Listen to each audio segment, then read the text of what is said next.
नमस्कार। कोरोना योग एपिसोड 53 में आपका हार्दिक स्वागत है। आज बहुत सरल आसन के बारे में आप जानेंगे, उसकी खूबियाँ, उसके लाभ, किसको नहीं करना चाहिए और कैसे करना चाहिए। आसन का नाम है सुखासन। सुखासन ध्यान के सभी आसनों में सबसे सरल आसन है,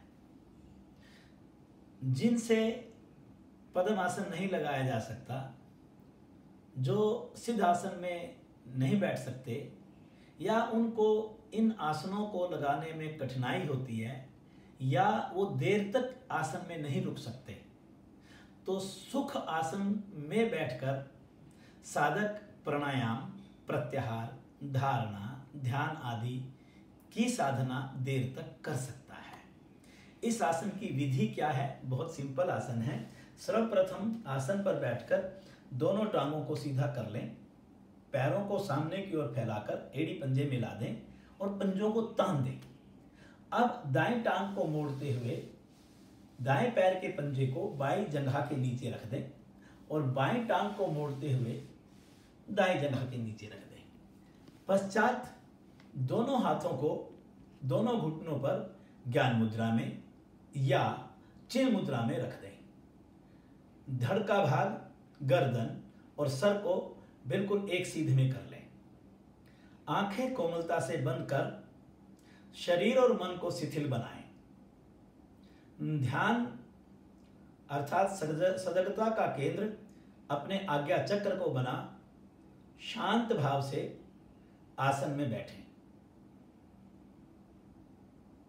यह सुख आसन हुआ। सुख आसन किसको नहीं करना चाहिए? जिसको लंबर स्पाइंडोलाइटिस की शिकायत है,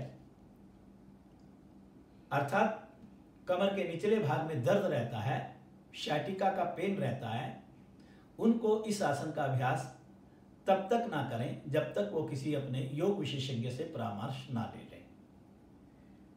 इस आसन के लाभ क्या हैं? यह आसन एक सरल आसन है।